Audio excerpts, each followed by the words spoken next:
A warning to Wall Street. Obama tells financial markets the threat of a US debt default is real. Plus, it's Europe's busiest airport, but should it cost 3 times as much to fly via Heathrow? The growing row over landing fees and how it affects the fares you pay.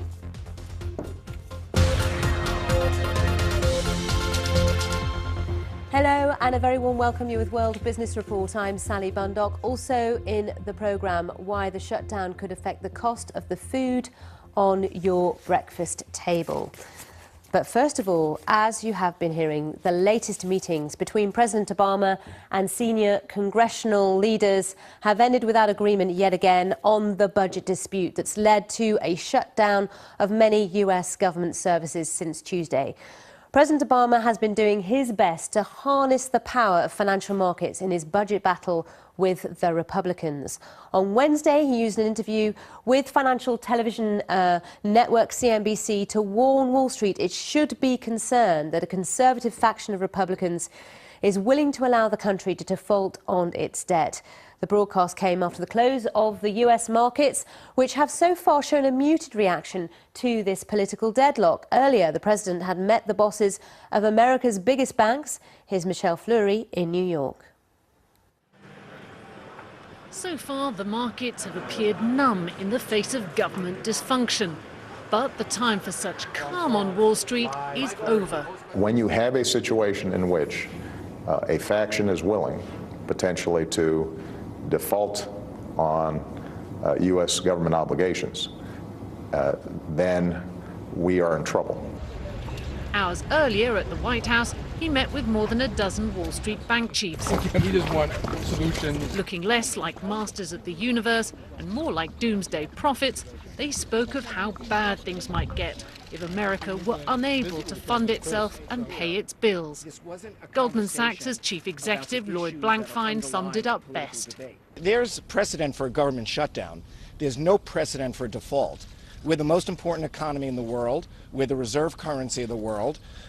Payments have to go out to people. If money doesn't flow in, then money doesn't flow out. So we really haven't seen this before, and I'm not anxious to be a part of the process that witnesses it. And the memory of the last time the US came close to defaulting on its debt was still too fresh for the boss of Bank of America. There's no debate that the seriousness of the U.S. not paying its debts, whether it's Social Security checks, small business loans, or whatever, all the way up to the Treasury notes and bills, is the most serious thing we have. And we witnessed that in August 11, and you saw the ramifications, the slowdown in the economy, and we're facing that again. The 2008 financial crisis left Wall Street in need of government shelter. Now the bank bosses fear the government will push them back into the financial abyss. Michelle Fleury, BBC News, New York. Well, the budget crisis in the States is having an effect on President Obama's Asian travel plans. Let's go to our Asia Business Hub to speak to Rico about that. Nice to see you, Rico. So Sally, what's happening as far as his trip is concerned? Because he was due to visit several countries in Asia. that's right. Mr. Obama has canceled trips to Malaysia and the Philippines as he tries to unlock this political gridlock in Washington, which could impact not only the American economy, but also Asia, which exports many of its products to the United States. And the White House, Sally, has also not ruled out the possibility of Mr. Obama canceling the remaining legs of his trip, the APEC summit in Bali, Indonesia, and the East Asia Summit and Southeast Asian meetings in Brunei. His four-nation Asian tour is being looked forward to here in the region because it's aimed at boosting economic relations and discuss a wide-ranging free trade agreement known as the Trans-Pacific Partnership Agreement. Malaysia, Sally, is a key economic partner and is part of America's TPP initiative. The Southeast Asian nation is important to Mr. Obama's strategy of rebalancing U.S. economic and security priorities to the region, and his visit there would have been the first by a sitting U.S. president since 1966. And his visit to the Philippines would have underscored historically close security and people-to-people relations with one of America's 5 Asian treaty allies. Sally. All right, thanks very much indeed, Rico. Well, the fallout from the shutdown in the US could have an impact on the price of food on your breakfast table. That's because it's unlikely the US Department of Agriculture will be able to produce its latest crop estimates. Farmers and traders around the world rely on this data, which can cause huge swings in the price of corn, wheat, soya beans and many other commodities. Our Europe business correspondent Nigel Cassidy has the details. America has planted, but with no official figures, nobody will quite know how much it's reaped. As the world's largest grain exporter, America's actual crop yields matter, feeding into what we all pay for food staples 3 months later. The US is also the biggest meat exporter, and without all this data, traders, retailers and growers only have recent history to go on. Now, when it comes to the breakfast table, it's cereals which have seen some of the biggest price cuts. If we take wheat, for example, it's 16% cheaper for a typical wheat contract than it was a year ago.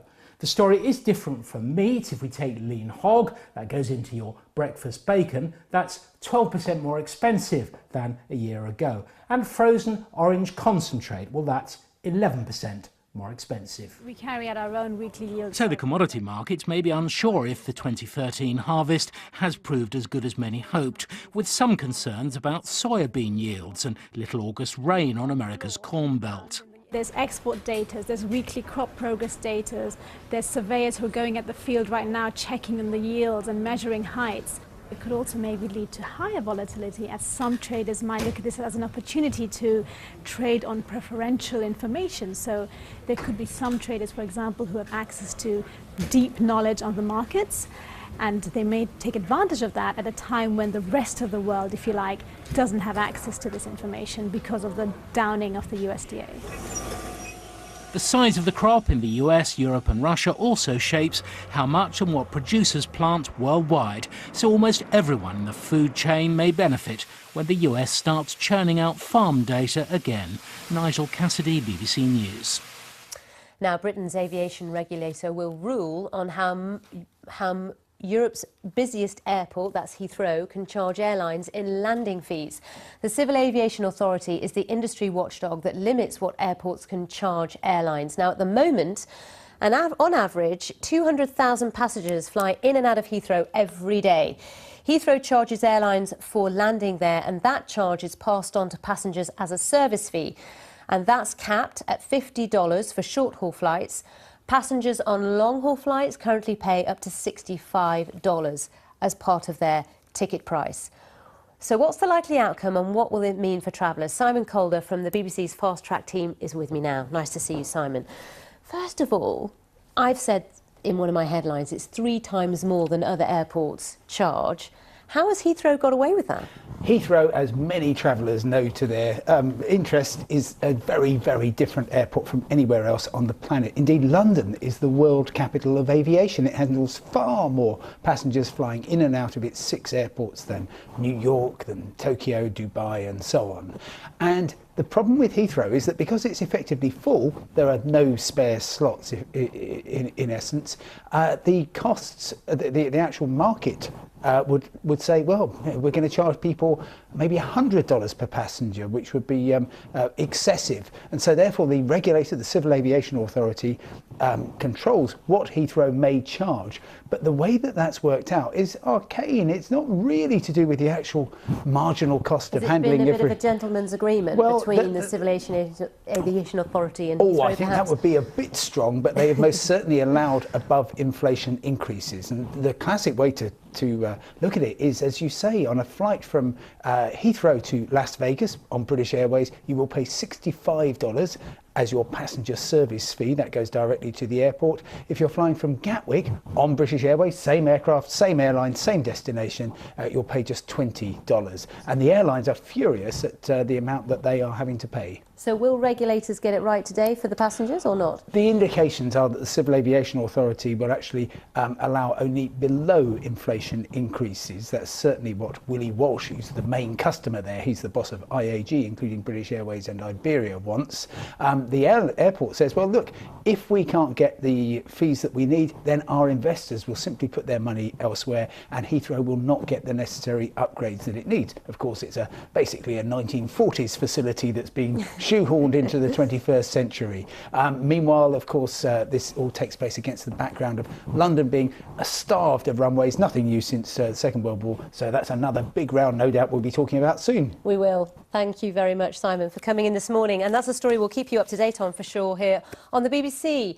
Now, before I go, a quick flash of the markets so you have a sense of how things are going. We've been talking about the fact that these markets so far have been maybe a bit calm, a bit muted, not reacting aggressively to what's going on in Washington. But that could change soon, and we'll discuss that shortly when we look at today's newspapers. There's the close in the US. As you can see, the main market's down just slightly.